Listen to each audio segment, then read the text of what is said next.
Muka surat 174. Hadis berkaitan dengan, iaitu bab tentang kewajipan perintah taat kepada Allah terhadap keluarga remaja dan orang-orang yang berada di bawah, orang keluarga remaja mumayyiz dan orang-orang yang berada di bawah kekuasaannya.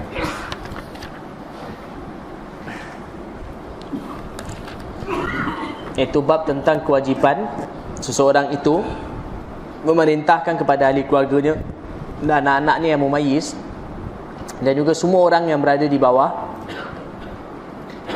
penjagaannya supaya mereka taat kepada Allah, dan juga kewajipan dia menegah mereka daripada melanggar perintah Allah, dan kewajipan dia mendidik mereka serta menegah mereka daripada melakukan perkara yang dilarang oleh Allah Subhanahu Wa Taala. Okey. Kita masih lagi baca bab tentang perkara tersebut. Mana kewajipan penjaga ataupun kita kata ulil amr, sama ada ibu bapa atau orang atasan, supaya mereka memerintahkan ahli keluarga atau orang di bawah mereka supaya taat kepada Allah, dan kewajipan mereka supaya menegah orang yang di bawah mereka daripada melanggar perintah Allah Subhanahu Wa Taala. Kita masih lagi baca dalam bab tersebut. Kita baca hadis di dalam bab tersebut. Okey. Hadis nombor 3 tu kan. Wa ani bin Umar radhiyallahu anhuma qala sami'tu Rasulullah sallallahu alaihi wasallam yaqul kullukum ra'in wa kullukum mas'ulun an ra'iyatihi. Al-imamu ra'in wa mas'ulun an ra'iyatihi. Wal rajulu ra'in fi ahlihi wa mas'ulun an ra'iyatihi. Wal mar'atu ra'iyatun fi baiti zawjiha wa mas'ulatun an ra'iyatiha. Wal khadimu ra'in fi mali sayyidihi wa mas'ulun an ra'iyatihi. Wa kullukum ra'in wa kullukum wa mas'ulun an ra'iyatihi. Wa kullukum ra'in wa mas'ulun an ra'iyatihi.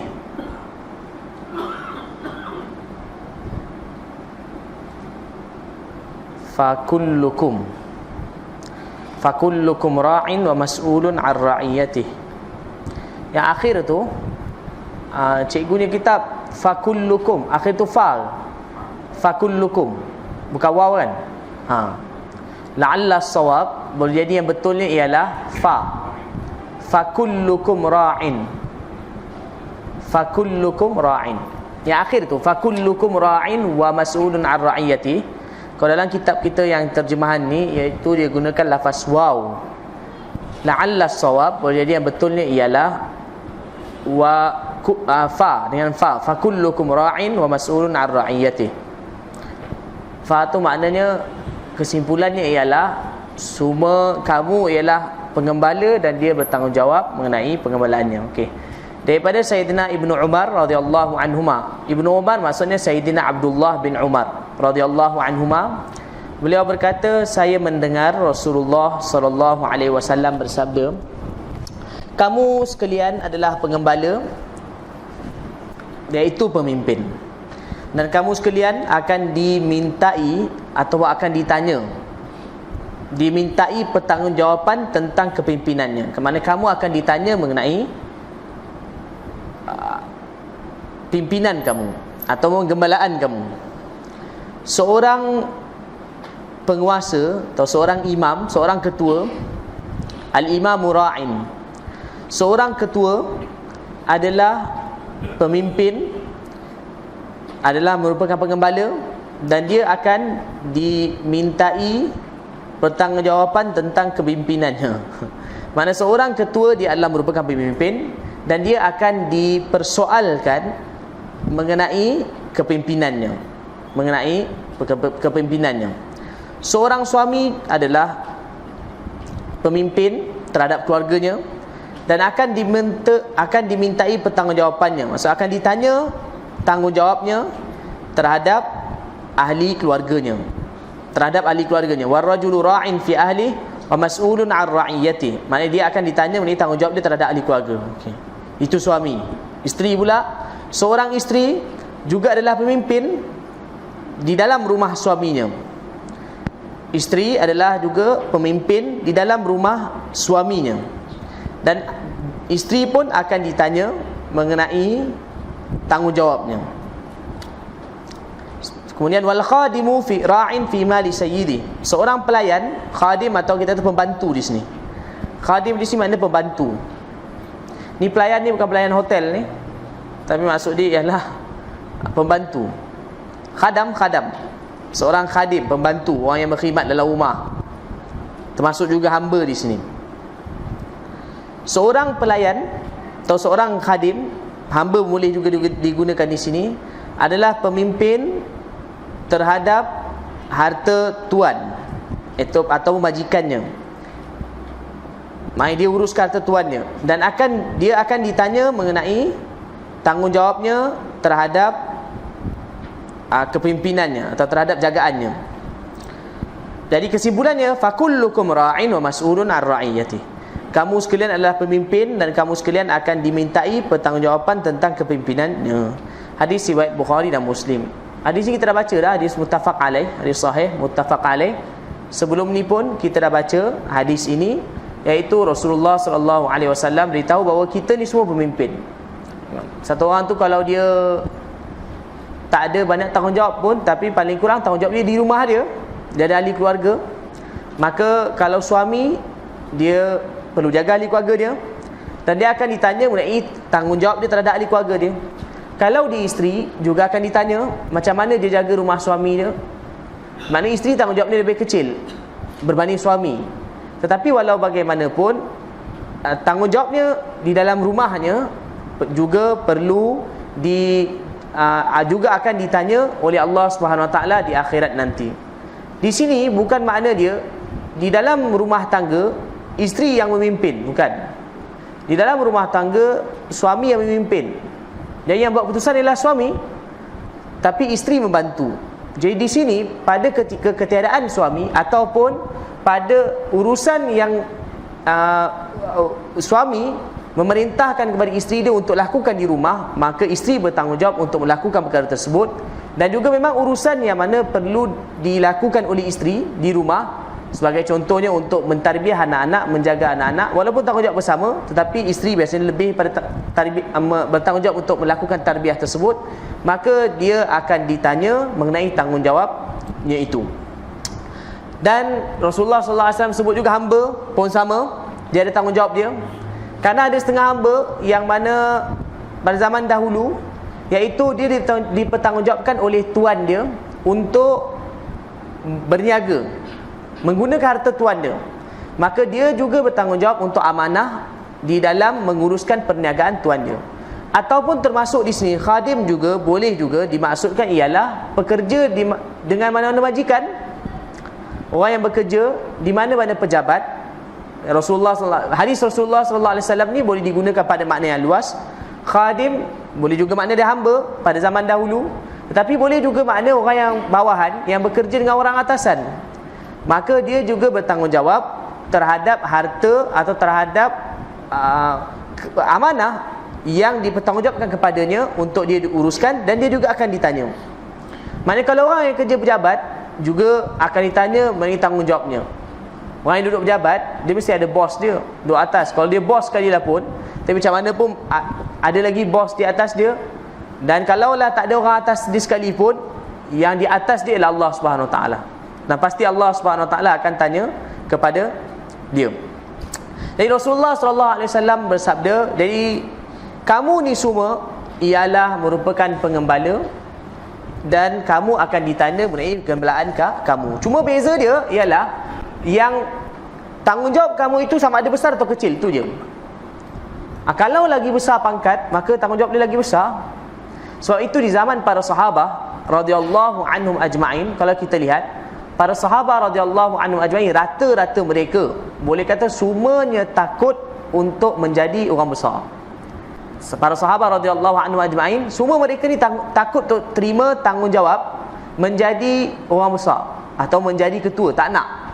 Sedangkan kalau ikut mereka dengan sifat-sifat mereka ini ialah orang-orang yang layak. Tapi walau bagaimanapun sifat para sahabat radhiyallahu anhum ajma'in mereka cukup takut untuk menerima tanggungjawab sebagai ketua, kerana mereka tahu kalau jadi ketua walaupun kecil sekalipun akan ditanya oleh Allah Subhanahu Wa Taala di akhirat nanti.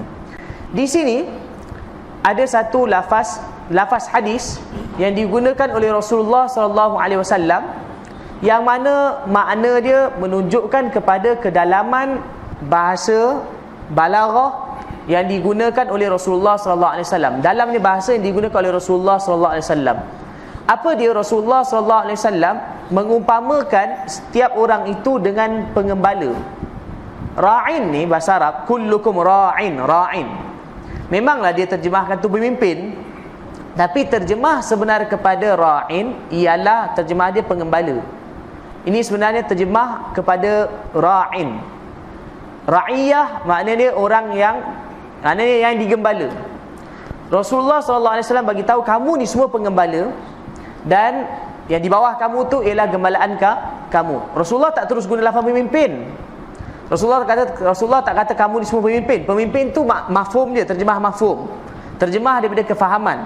Tetapi lafaz hadis yang digunakan oleh Rasulullah sallallahu alaihi wasallam ialah apa dia? Ialah pengembala. Kenapa Rasulullah guna lafaz pengembala? Kerana nak bagi tahu bahawa tanggungjawab kamu itu adalah begitu besar macam pengembala. Orang yang kenapa Anbiya alaihimussalatu wassalam, mereka sebelum menjadi Nabi, kebanyakan Anbiya alaihimussalatu wassalam ialah mereka mengembala kambing, jadi gembala. Ulama sebutkan antara hikmah dia, termasuk Nabi sallallahu alaihi wasallam, ialah supaya datangnya sifat sabar, pertama. Yang kedua ialah mereka akan menerima tanggungjawab untuk mengembala manusia nanti. Maka kerana itu Allah Subhanahu Wa Taala suruh gembala kambing dulu. Kenapa? Orang yang gembala ni dia tak boleh leka sikit pun. Kalau orang gembala kambing, dia gembala kambing. Kalau orang yang mungkin pernah mengembala, saya pun tak pernah mengembala. Tapi kalau orang yang pernah mengembala, bila masa saya belajar hadis ini, ustaz saya ada terangkan bahawa kalau orang yang mengembala kambing, dia ini tak boleh lalai. Kambing ni sifat dia degil. Kambing atau binatang gembalaan, dia ni sifat dia degil. Kalau dia lepas sikit je, kalau dia lalai sikit je, maka dia punya gembalaan dia tu akan pergi, lari. Kemudian datang Serigala datang bawa lari dia punya kambing. Kalau dia lalai dia, maka menyebabkan serigala akan datang untuk bawa lari dia punya kambing atau penggembalaan dia. Maka seperti mana pengembala tak boleh lalai ketika menjaga gembalaannya, maka begitulah kamu juga seperti pengembala bertanggungjawab untuk kamu tidak boleh lalai ketika menjalankan amanah yang diberikan oleh Allah Subhanahu Wa Taala kepada kamu. Sama macam gembala. Kena betul-betul peka terhadap tanggungjawab yang diberikan oleh Allah Subhanahu Wa Taala kepada kamu. Jadi hadis yang kita baca ini ialah hadis yang mana berkaitan dengan apa? Tanggungjawab untuk maknanya jaga orang bawah. Jadi daripada hadis ni maknanya nak bagi tahu bahawa orang yang atasan mereka bertanggungjawab untuk jaga orang bawah mereka di dalam menunaikan perintah Allah Subhanahu Wa Taala, dan juga mereka wajib menjaga orang bawah mereka daripada melanggar larangan Allah Subhanahu Wa Taala. Okey. Wa an Amr bin Shu'aib an abihi an jaddihi radhiyallahu anhu qala Rasulullah sallallahu alaihi wasallam muru auladakum bis salati wa hum abna'u sab'i sinin wadribuhum 'alayha wa hum abna'u 'ashrin wa farriqu bainahum fil madaji'. Hadithun hasan rawahu Abu Dawud bi isnadin hasan.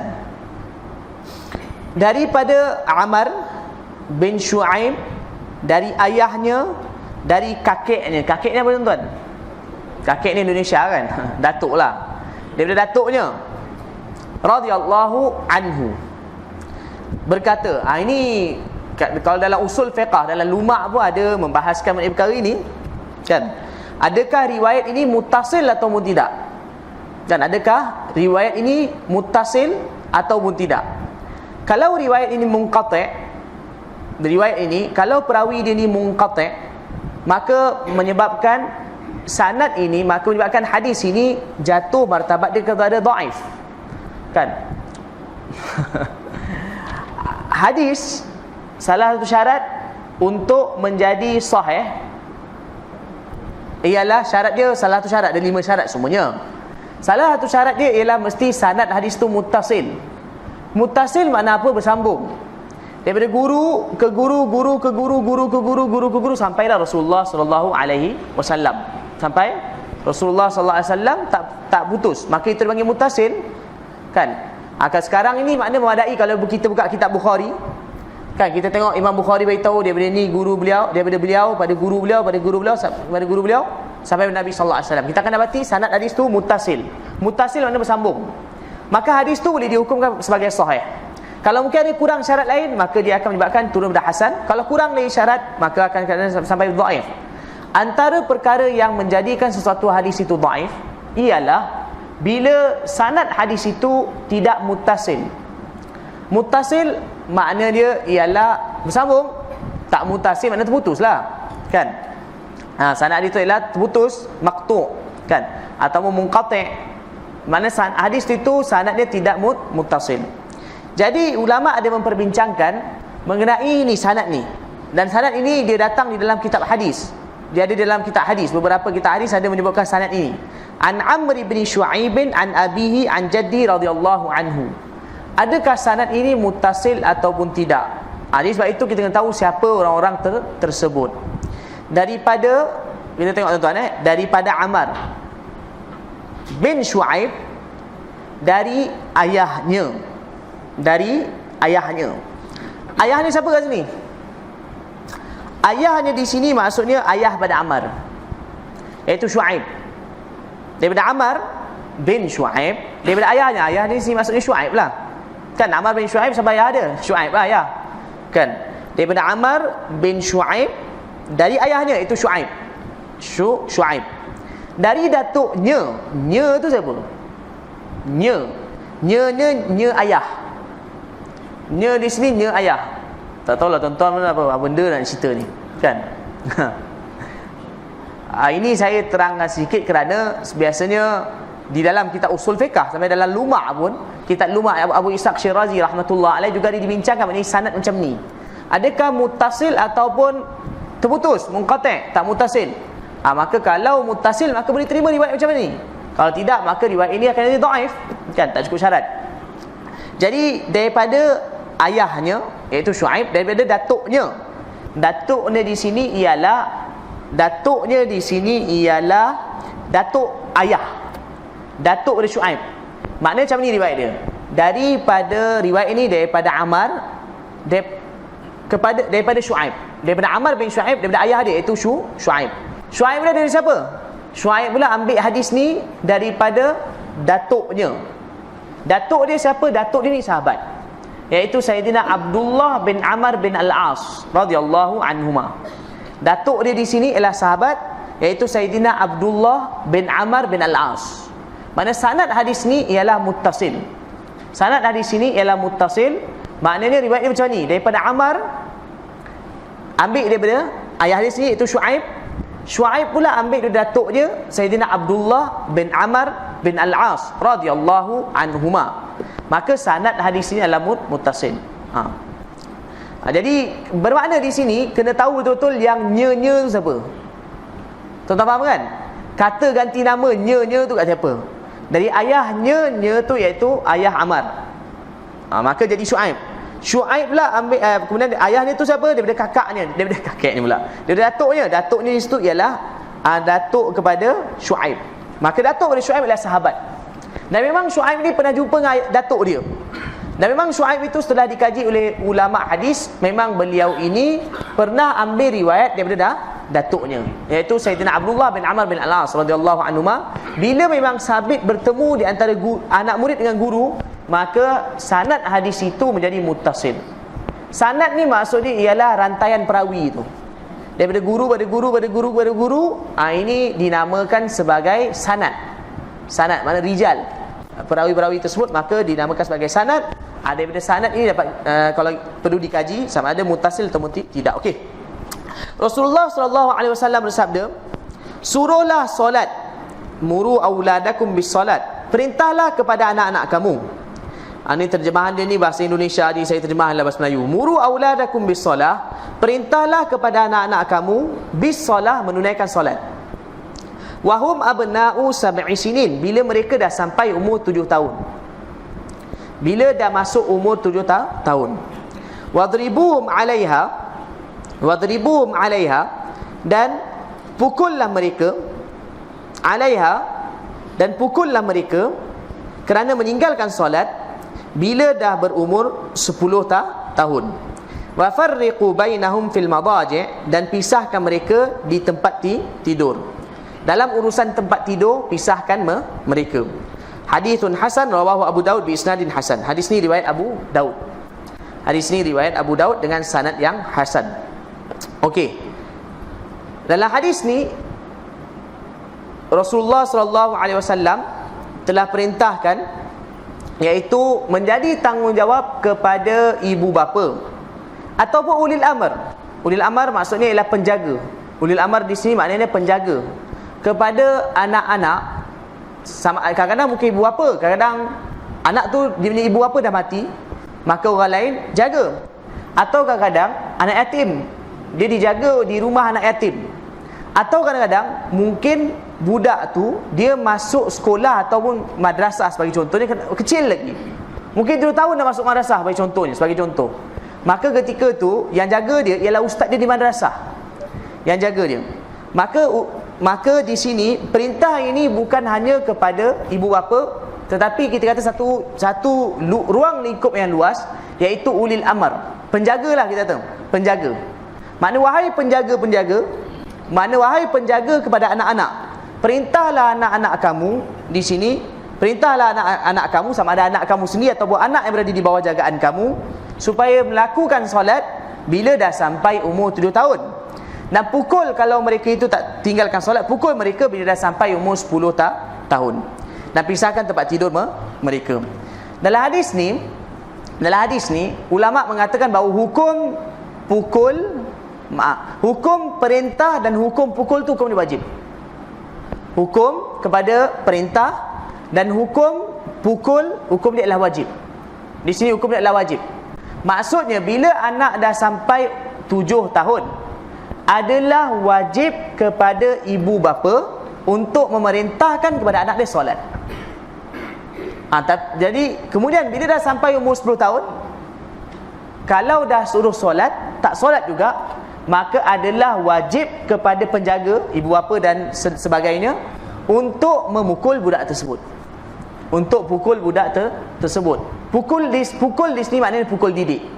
Pukul untuk tarbiyah, ta'dib dipanggil. Pukul untuk tarbiyah dan juga ta'dib untuk mengajar dia agama.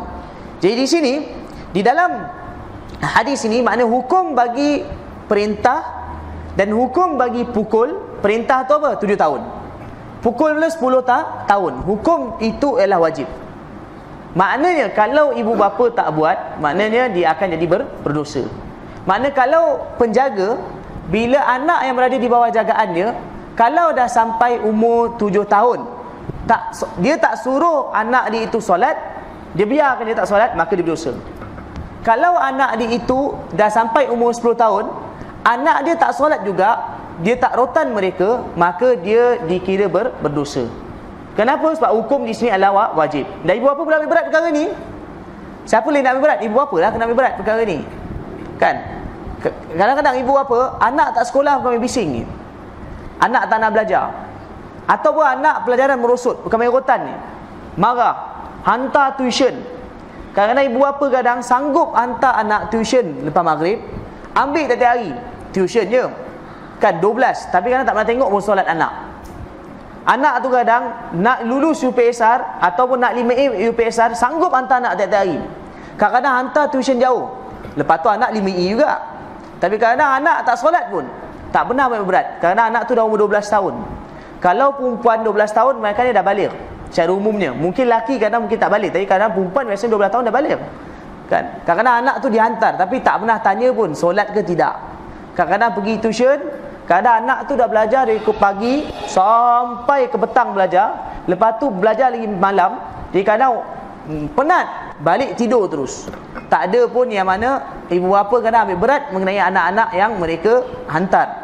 Jadi mengenai akademik bukan ambil berat lagi, tapi perintah Allah SWT kan kita tak ambil berat. Sedangkan Nabi bagi tahu anak bila sampai umur 7 tahun, wajib perintahkan solat.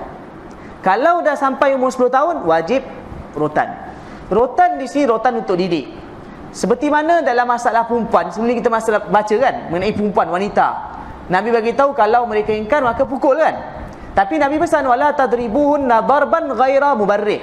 Jangan pukul dengan pukulan yang mana mencederakan, ataupun pukulan yang mana melukakan, yang meninggalkan kesan, ataupun pukulan yang mana melukakan. Jangan sampai patah tulang, sampai kata luka, itu bukan pukulan begitu. Pukulan di sini ialah pukulan yang mana mendidik, pukulan untuk mendidik. Dan juga Nabi juga beritahu kalau pukul maka jangan pukul muka. Kan ijtani bil wajah, maknanya jauhkan muka, jangan pukul muka. Jadi pukulan di sini ialah pukul pukul di badan yang mana untuk mendidik anak-anak tersebut. Jadi di sini pukul, satu perkara yang penting ialah rotan itu tuan-tuan, atau kita terpukul lah, juga ialah Nabi yang perintah kita kan. Jadi di dalam syariat sendiri membenarkan rotan. Jadi kadang-kadang kita ini terlalu memikirkan hak kemanusiaan sampai langgar agama. Ini yang penting. Jadi Nabi SAW sendiri beritahu antara cara tarbiyah anak ialah apa? Ialah pukul. Rotan lah, rotan. Tetapi ada kadar dia. Dalam Islam benarkan rotan, tapi bukan sampai melampau-lampau. Ada kadar dia, sekadar mana yang dia dapat berubah dengan sebab rotan tersebut. Itu kadar dia. Jadi bukan, dan Nabi juga dah beritahu apa sukatan dia, bukan sampai patah tulang, sampai luka, itu tidak kan. Tapi maknanya dia kena jaga dia punya. Dan juga ada anggota yang mana tak boleh pukul, iaitu muka. Jadi ini perkara-perkara yang perlu dijaga. Jadi satu perkara dalam Islam, ini Islam, dalam Islam dibenarkan pukul. Bahkan ada kala pukul tu wajib. Bila? Iaitu bila anak tersebut melanggar perintah Allah SWT dah sampai umur 10 tahun. Kalau lebih dah tentu lagi, maka pada ketika itu boleh pukul, bahkan wajib untuk mendidik anak tersebut dengan rotan. Tetapi dia ada dia punya kadar dia. Dan ini tuan-tuan, ini bukan makna ikut akal. Di sini hukum dia bukan ikut akal, tetapi di sini ialah perintah daripada Nabi SAW. Tapi kalau anak fail PSA, kena rotan. Anak dapat 5E, rotan. Anak tak solat, tak ada rotan. Anak kadang gagal mata pelajaran, kadang kita marah. Kadang marah. Kalau kata dapat lulus mata pelajaran atau dapat cemerlang, kita bagi hadiah. Tapi anak kadang kita solat, tak ada orang nak bagi hadiah. Kadang tak ada orang anak kita solat, kita ambil berat naik solat anak-anak kita. Okey. Jadi kan itu perkara ini perkara yang perlu diambil berat, naik solat anak-anak. Dan di sini daripada hadis ni, kenapa Rasulullah kata 7 tahun? Kenapa Rasulullah SAW kata 7 tahun? Kalau kita tengok tajuk yang Imam Nawawi buat, kalau ikut dalam bahasa Arab ni, tajuk Imam Nawawi buat, Imam Nawawi kata ulil amr, penjaga, mereka wajib memerintahkan kepada anak mereka yang dah mumayyiz. Imam Nawawi. Dan tajuk yang Imam Nawawi buat dalam kitab Riyadhus Shalihin, tapi terjemahan di dalam buku Melayu tu tak bertepat. Dalam bahasa Arabnya dia gunakan, saya baca bahasa Arabnya, babu wujubi amri ahlihi wa auladihil mumayyizin. Ni tak ada dalam buku tuan-tuan, cuma saya baca dalam bahasa Arabnya. Bab kewajipan memerintahkan kepada ahli keluarganya dan anak-anak yang mumayyiz. Tapi kalau dalam buku kita tu diterjemah dengan anak-anak yang dewasa. Sebenarnya bukan dewasa, bukan remaja, anak-anak yang mumayyiz. Di sini sebenarnya Imam Nawawi rahmatullah alaih bawa hadis ni. Imam Nawawi rahmatullah alaih nak isyaratkan, nak bagi satu petanda bahawa anak-anak bila dah sampai umur 7 tahun, ini umur mumayyiz. Ini adalah umur mumayyiz. Ini hukum ini secara umum. Secara umumnya anak-anak bila dah sampai umur 7 tahun ialah umur mumayyiz. Sebab itu biasanya mungkin sekolah pun ialah mereka akan ikut umur ni. Kenapa? Bila masuk je satu janak, kadang-kadang bila umur 6 tahun masuk tadika, itu kadang tak apa faham sangat. Tapi bila dah masuk umur 7 tahun, ini dia agak mumayyiz, dia lebih cerdik lagi kan. Dia dah faham mana baik, mana buruk, mana kotor, mana bersih. Bila dah faham perkara ini, maka pada ketika itu juga diperintahkan untuk dia perlu diperintahkan supaya melakukan solat. Dan Rasulullah SAW perintah juga pisahkan tempat tidur. Pisahkan tempat tidur. Ini dah sampai umur 10 tahun. Sampai umur 10 tahun juga perlu ambil berat pisahkan tempat tidur. Di antara anak-anak sendiri, mana anak lelaki dan perempuan, iaitu pisahkan tempat tidur. Maknanya ni untuk menjaga hubungan. Di sini ada dua masalah yang disebut oleh Nabi sallallahu alaihi wasallam. Satu, solat ialah bab berkaitan dengan ibadat.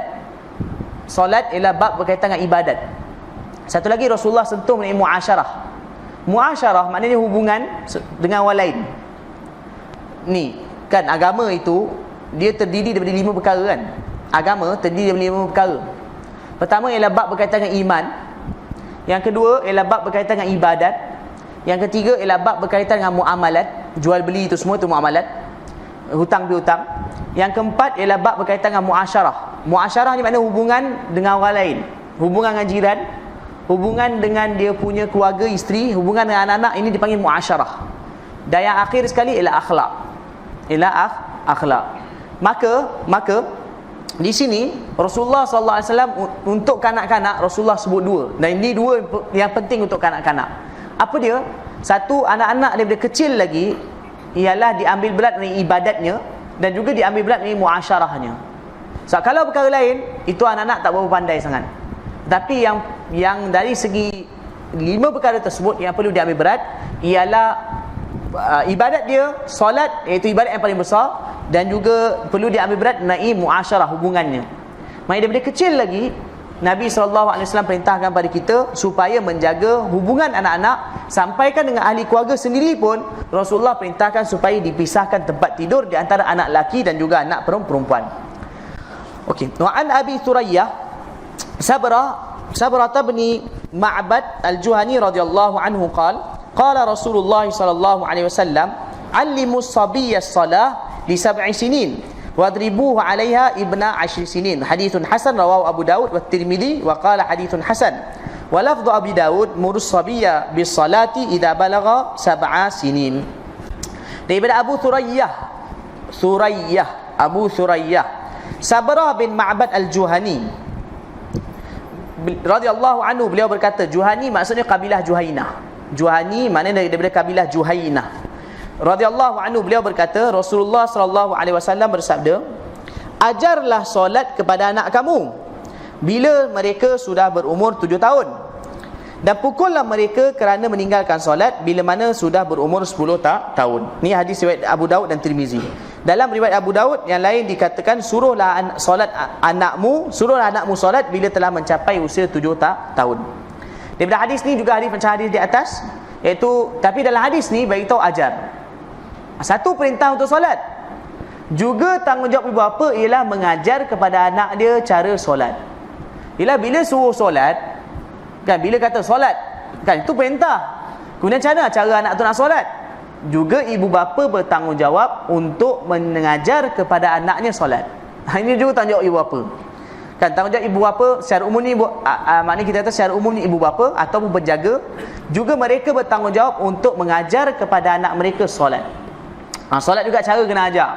Rukuk macam mana, sujud macam mana, niat macam mana, maka mereka kena ajar. Bila nak ajar solat, sebelum tu kenapa tuan-tuan? Kena wuduk kan?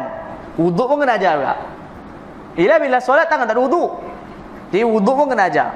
Jadi maknanya semua itu perintah memerintahkan kepada anak solat pun wajib, mengajarkan kepada anak cara solat pun adalah wajib. Dan juga bila nak solat kena ada wuduk, maka mengajarkan wuduk juga adalah kewajipan ibu bapa. Ini kena perkara yang perlu diambil berat oleh penjaga orang yang ada anak kan. Jadi kemudian ulama telah sebutkan sebenarnya bukan itu saja. Sebenarnya bukan itu sahaja. Bahkan disebutkan oleh para alim ulama telah tulis bahawa menjadi kewajipan ibu bapa untuk mengajarkan kepada anaknya juga, mengajarkan kepada anak-anaknya juga itu akidah Islam. Mengajarkan kepada anak-anaknya iaitu akidah Islam yang asas. Apa dia akidah Islam yang asas? Iaitu Allah. Kenal Allah. Mengajarkan kepada anak-anak akidah Islam yang asas. Allah Maha Esa. Kan? Tiada sekutu baginya, ini kena ajar. Dan juga apa lagi tanggungjawab ibu bapa? Ibu bapa juga bertanggungjawab untuk mengajarkan kepada anaknya mengenai Rasulullah sallallahu alaihi wasallam. Ini juga kewajipan ibu bapa. Mengajar kepada anak-anaknya mengenai Rasulullah sallallahu alaihi wasallam. Bagi tahu juga nama nabi kita ialah Nabi Muhammad sallallahu alaihi wasallam.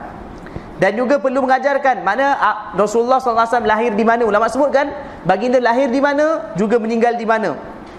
Ini juga perlu diajarkan kepada anak-anak. Maknanya asas pada akidah apa dia? Asyhadu an la ilaha illallah wa asyhadu anna Muhammadar Rasulullah. La ilaha illallah Muhammadur Rasulullah. Jadi kepada Muhammadur Rasulullah, kepada ibu bapa, mereka juga bertanggungjawab untuk mengajarkan akidah asas la ilaha illallah mengenai Allah kepada anak, dan juga Muhammadur Rasulullah juga kepada anak. Tapi tuan-tuan, kadang-kadang cuba kita tengok, kadang anak kita umur dah 6, kita satu, kadang-kadang lagi kenal artis lebih daripada kenal Nabi sallallahu alaihi wasallam. Lagi kenal orang lain lebih daripada kenal Rasulullah sallallahu alaihi wasallam. Kadang-kadang anak-anak kadang-kadang dia tak pernah tahu pun kan Rasulullah sallallahu alaihi wasallam umur apa lahir, umur berapa baginda dilantik menjadi nabi, lahir kat mana, meninggal kat mana, tak pernah tahu pun kan. Rasulullah sallallahu alaihi wasallam diutuskan di mana, tak pernah tahu pun. Kat mana baginda diutuskan, di Malaysia ke di mana ke, tak tahu. Tapi kalau tanya pasal orang lain, dia tahu. Sebab itu kita juga perlu mengajarkan anak-anak iaitu mengenai Rasulullah sallallahu alaihi wasallam. Cukup tak? Tak cukup lagi. Tak cukup lagi. Juga wajib ulama sebutkan mengajarkan kepada anak hukum-hukum syariat yang utama, yang lain. Apa lain tuan-tuan? Puasa. Puasa juga adalah wajib. Biasanya dalam kitab-kitab fiqh yang saya ada baca, bahawa menjadi kewajipan ibu bapa juga mengajar kepada anak mengenai solat dan juga puasa. Puasa juga adalah wajib. Menjadi kewajipan kepada ibu bapa. Maknanya wajib pada ibu bapa untuk mengajar, merintahkan. Maknanya sebab itu anak-anak juga daripada kecil telah dilatih untuk solat, dan juga daripada kecil dilatih untuk menunaikan puasa. Bila dah sampai umur 7 tahun, suruh dia puasa. Tapi bila dah sampai umur 10 tahun, suruh dia puasa. Kalau tak nak puasa, maka boleh di rotan. Ini kadang-kadang sebab tu anak-anak kadang-kadang dari kecil dah disuruh puasa, 7 tahun suruh puasa. Bila dah besar-besar, maka dia senang untuk puasa. Tapi kadang-kadang bila daripada kecil tak disuruh puasa, kadang-kadang bila dah sampai dekat-dekat baligh, baru nak suruh puasa, kadang begitu berat pada anak tersebut untuk puasa. Kan biasakan anak-anak juga daripada kecil untuk puasa. Dan itu juga merupakan kewajipan agama. Dan ini adalah merupakan tanggungjawab siapa? Tanggungjawab ibu bapa. Juga kena ajar lah. Solat macam mana cara dia, puasa pun macam mana cara dia. Apakah perkara yang membatalkan puasa? Ini juga kena ajar. Ini rukun-rukun puasa dan juga apakah perkara yang membatalkan puasa. Termasuk juga solat. Kena ajar mengenai perkara tersebut.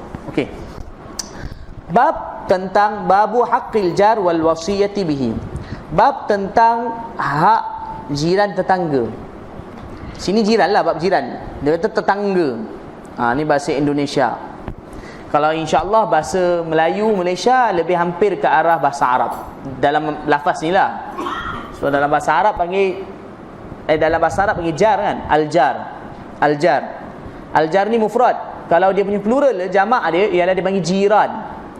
Melayu panggil jiran. Melayu dia ambil lafaz plural Arab panggil plural jiran. Satu ialah jar, jamak dia ialah jiran.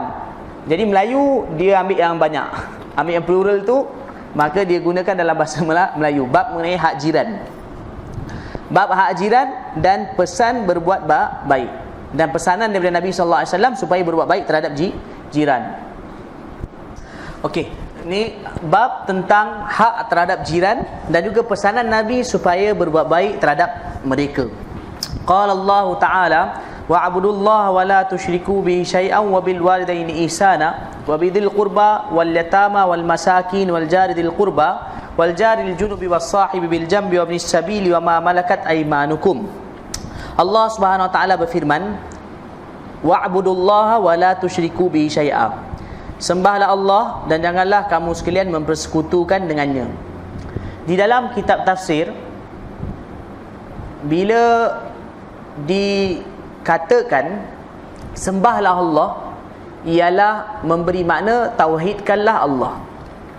Makna ibadah di dalam kitab tafsir, menurut sebahagian ahli tafsir, ialah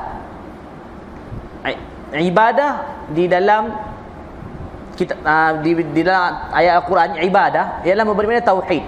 Mana asas dia lah. Asas dia ialah tauhid. Di sini makna wa'budullah, sembahlah Allah, makna tauhidkanlah Allah. Mana esakanlah Allah Subhanahu wa taala. Mana ibadah di sini bermakna tauhid. Kan wa'budullah tu lafaz daripada lafaz ibadah. Wa'budullah dia punya root word dia, kata akarnya atau masdar dia ialah daripada lafaz ibadah. Ibadah ialah memberi makna tauhid. Tauhid, mentauhidkan Allah Subhanahu wa taala. Jadi di dalam ayat ini wa'budullah wa la tusyriku bihi syai'a, maknanya sembahlah Allah, maksud dia ialah tauhidkanlah Allah. Esakanlah Allah Subhanahu wa taala. Dan jangan kamu sekutukannya dengan sesuatu. Maknanya jangan sekutukan Allah dengan yang lain. Dan berbuat baiklah terhadap kedua orang tua, ibu bapa. Berbuat baiklah terhadap kedua ibu bapa. Dan juga kepada wabidil qurba, mana orang yang mempunyai hubungan kerabat. Di sini kita sanak kerabat, saudara mara. Juga termasuk di sini orang yang ada hubungan kerabat ialah termasuk juga adik-beradik. Adik-beradik juga termasuk di sini. Mana buat baik pada adik-beradik dan juga kepada saudara mara, kan? Kita punya mana orang yang ada hubungan dengan kita, saudara mara kita juga perlu berbuat baik pada mereka. Wal yatama, anak yatim. Wal masakin, orang miskin.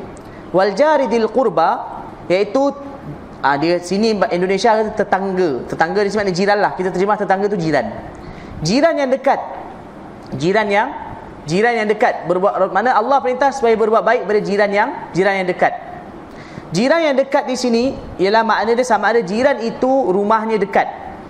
Jiran itu rumahnya dekat, ataupun jiran di sini makna dia jiran yang mana mempunyai hubungan saudara dengan kita. Di sini jiran di sini dekat, maksudnya jiran yang mempunyai hubungan kerabat dengan kita, maknanya kita dekat, ataupun jiran tersebut rumahnya dekat dengan kita. Watu waljaril junub, jiran yang jauh. Jiran yang jauh di sini sama ada jauh dari segi jarak rumah dia dengan kita, ataupun jauh dari segi nasab, hubungan kekeluargaan. Dua-dua boleh. Mana jiran yang dekat ialah ambil berat ni jiran yang dekat, buat baik pada jiran yang dekat. Dekat di situ sama ada dekat dari segi rumah dia, atau dekat dari segi kekeluargaan dia dengan kita. Dan kalau jauh maksudnya rumah dia, atau jauh dari segi hubungan kekeluargaan dengan kita. Wasahibi bil jamb, dan juga berbuat baik kepada teman sejawat. Bolehlah di sini. Teman sejawat juga boleh diterjemahkan di sini. Maknanya orang yang sama-sama dengan kita buat kerja. Tengok ayat Al-Quran begitu hebat. Perintah Allah Subhanahu Wa Taala. Allah Subhanahu Wa Taala tahu kita akan kerja apa semua. Kadang bila kita bekerja ada orang bersama-sama dengan kita. Orang yang sama-sama buat kerja dengan kita pun diperintahkan oleh Allah Subhanahu Wa Taala supaya berbuat baik terhadap mereka. Jangan kasar dengan teman-teman sekerja dengan kamu. Dan juga Ibnu Sabil, berbuat baik terhadap Ibnu Sabil. Apa dia Ibnu Sabil? Ibnu Sabil ni apa dia? Ibnu Sabil ni ialah orang yang lalu di satu kawasan yang terputus bekalan dia. Orang yang mana musafir, lalu di satu kawasan tiba-tiba terputus bekalan dia. Kan? Terputus bekalan dia. Sama ada mungkin hilang atau habis bekalan dia untuk dia bermusafir, makanan habis, ataupun dia punya kenderaan hilang ke apa ke, mati ke, ataupun minyak habis ke, maka ini termasuk di dalam Ibnu Sabil. Mungkin zaman sekarang ini kita susah sangat nak faham Ibnu Sabil. Kan kita susah sikit nak faham ini Ibnu Sabil. Dan juga Ibnu Sabil ni termasuk di dalam asnaf zakat, kan? Adalah asnaf zakat ada Ibnu Sabil, antara 8 asnaf. Asnaf maksudnya golongan yang layak terima zakat. Salah satu dia kan Ibnu Sabil. Maknanya orang yang terputus bekalan perjalanannya. Ini iaitu dipanggil sebagai Ibnu Sabil. Zaman kita ini mungkin susah nak berlaku. Kan? Biasanya jaranglah berlaku. Kan kalau katalah terputus macam mana pun rasanya kadang sebab kereta rosak je. Kan, atau kadang minyak habis. Ada berlaku ke? Jarang kot. Minyak habis jangan berlaku. Mungkin kadang berlaku biasanya kereta rosak. Kan, tapi tak adalah sampai kata nak pergi pusat zakat pula. Kan, biasa tak adalah sampai tahap macam tu. Tetapi zaman dulu, orang zaman dulu bergerak gunakan unta. Jadi zaman dulu kita bayangkan orang zaman dulu. Jangan mudah macam bayangkan zaman sekarang. Jadi orang zaman dulu kadang bergerak kat padang pasir. Jadi kadang-kadang sampai tu kampung, tiba-tiba kadang-kadang dia sampai dalam keadaan dia punya bekalan dia dah habis. Dia tak boleh nak teruskan perjalanan. Jadi orang ni dipanggil sebagai Ibnu Sabil. Dan zaman sekarang boleh berlaku juga, kan? Cuma bentuk zaman sekarang Ibnu Sabil ni jarang berlaku berbanding zaman dahulu. Di zaman dulu kadang biasa orang bermusafir, dia perkara ini biasa berlaku sampai. Jadi ketika itu, sebab itu Ibnu Sabil, orang yang mana dalam musafir, ketika itu tiba-tiba terputus bekalan perjalanannya, maka mereka itu layak untuk terima zakat. Layak untuk terima zakat. Okey. Jadi Rasulullah juga ayat Al-Quran ini juga pesan bagi kita supaya berbuat baik terhadap Ibnu Sabil. Atau boleh juga makna Ibnu Sabil di sini ialah tetamu. Tetamu. Menurut syarah hadis ialah juga maksud dia tetamu. Daif, tetamu. Sama ada makna dia macam tadi tu orang yang terputus bekalan perjalanannya, ataupun maksud dia ialah tetamu. Wa ma malakat aimanukum, hamba saya kamu. Makna hamba saya dimiliki oleh tangan kanan kamu. Maksud di sini ialah hamba saya lah. Okey. Wa ani bin Umar, jadi orang-orang yang disebutkan dalam Al-Quran ini, yang Allah Subhanahu Wa Taala sebut ni, iaitu daripada diutamakan orang yang paling penting, orang yang paling besar tu. Siapa? Hak yang paling besar ibu bapa kena buat baik. Dan begitulah seterusnya mengikut dia punya turutan dia. Hak yang paling besar ialah ibu bapa perlu buat baik. Nah, adik kita, kerabat kita, lepas tu anak yatim miskin dan juga seterusnya. Wa ani bin Umar radhiyallahu anhuma wa Aisyah radhiyallahu anhuma. Baca radhiyallahu anhum ni. Ini dibaca radhiyallahu anhum. Wa ani bin Umar wa Aisyah radhiyallahu anhum. Ibnu Umar dah 2 orang dah. Ibnu Abdullah sahabat, Umar radhiyallahu anhu pun sahabat. Kemudian Aisyah pun sahabat. Jadi baca radhiyallahu anhum. Wa ani bin Umar wa Aisyah radhiyallahu anhum qala, sini kita boleh baca qala lah. Qala Rasulullah sallallahu alaihi wasallam, ma zala Jibril yusini bil jar hatta dhanantu annahu sayuwarrithu. Muttafaqun alaih. Daripada Sayyidina Abdullah bin Umar radhiyallahu anhuma dan Sayyidatina Aisyah radhiyallahu anha, mereka berdua berkata, Rasulullah sallallahu alaihi wasallam bersabda, malaikat Jibril senantiasa atau sentiasa berpesan kepadaku untuk selalu berbuat baik terhadap jiran tetangga, sehingga aku menyangka bahawa tetangga itu akan mewarisinya. Ini terjemahan dia agak kurang tepat sikit. Terjemahan di sini agak kurang tepat sikit. Sehingga aku menyangka, Rasulullah bagi tahu Jibril alaihissalam begitu sering memesan kepadaku mengenai menjaga hak jiran, sehingga aku sangka bahawa Jibril alaihissalam menggolongkan jiran di kalangan waris. Itu tuan-tuan betul kan? Sehingga aku menyangka bahawa Jibril alaihissalam, sehingga aku sangka bahawa Jibril menjadikan jiran di kalangan waris. Sehingga aku ingatkan Jibril alaihissalam menjadikan jiran di kalangan waris. Hatta dhanantu annahu sayuwarrisu, sehingga aku menyangka bahawa Jibril menjadikan jiran tu sebagai waris. Itu maksud dia. Okey. Di dalam Islam kan ada harta pewarisan. Harta pewarisan, siapa yang layak terima waris? Maknanya saudara mara lah. Kan ada lah dalam masalah faraid, kalau orang mati maka dia ada terima miras, harta waris. Kan harta warisan, harta faraid tu. Jadi ada orang yang layak terima. Orang yang layak terima ni ialah secara umumnya ialah semuanya saudara mara. Kan ayah, ibu, adik-beradik, kan pak saudara, kan datuk, nenek. Ini orang yang mana layak terima harta miras, harta warisan, harta pewarisan. Tetapi dan jiran tak ada. Jiran tak termasuk di dalam senarai orang yang layak terima harta waris. Satu orang kalau mati, jiran tak ada layak terima. Tapi Rasulullah bagi tahu, Jibril alaihissalam begitu selalu pesan daku supaya jaga jiran. Jangan abaikan hak jiran. Sampai aku ingat jirannya begitu penting, begitu besarnya hak dia, sampai aku ingat jiran pun tergolong di kalangan waris yang layak untuk terima harta. Boleh faham tuan-tuan? Sampai aku ingat bahawa Jibril golongkan jiran juga di kalangan waris. Tapi bukanlah, tak. Jiran tidak termasuk di kalangan waris. Nak beritahu bahawa pentingnya menjaga hak jiran. Allahu akbar. Cukup kot? Okey. Jiran, di dalam hadis yang lain, di dalam hadis ada disebutkan bahawa jiran dia punya tahap jiran tu mana? 40 kan? Ini disebutkanlah hadis lain, iaitu berkenaan dengan jiran. Jiran dia ada 40 rumah, 40 buah rumah. Depan, belakang, kiri, kanan, atas, bawah. Atas bawah ni kalau duduk flat lah. Kan duduk flat dia ada atas bawah. Makna 40 buah rumah. Makna semua itu termasuk di dalam jiran yang mana ada haknya pada kita. Dari segi nama jiran, mereka ada haknya nama kepada kita dengan hak jiran. Itu maksud dia. Dan Rasulullah SAW bagi tahu, jiran ini ada jiran yang mempunyai 3 hak. Ada jiran yang mempunyai 2 hak. Ada jiran yang mempunyai 1 hak. Ada jiran yang ada 3 hak. Ada jiran yang ada 2 hak. Dan ada jiran yang mempunyai 3 hak. Maknanya bila kata 3 hak, lagi besar hak dia yang kita kena tunaikan pada mereka. Ada jiran yang mempunyai 2 hak. Ada jiran yang mempunyai 1 hak. Jiran yang mempunyai 3 hak ialah, satu, dia tu jiran. Yang kedua, dia tu Islam. Kan? Islam satu lagi hak, saudara se-Islam kan? Yang ketiga ialah dia tu kaum kerabat kita, kaum keluarga kita, orang yang ada hubungan dengan kita, kaum kerabat kita, sepupu kita ke, pak saudara kita ke, mungkin datuk atau nenek yang mana ada hubungan kerabat dengan kita. Ini ada 3 hak. Hak jiran, hak saudara se-Islam, dan juga hak kerabat. Yang kedua ialah dia mempunyai 2 hak aja. Iaitu apa dia? Iaitu jiran tu Islam. Jiran tu ialah Islam. Dan yang kedua ialah dia ada hubungan ke kerabat. Dia ada hubungan ke kerabat. Dan yang ketiga, jiran yang mempunyai 1 hak sahaja. Iaitu hak jiran saja. Hak jiran sahaja. Siapa? Iaitu jiran yang kafir.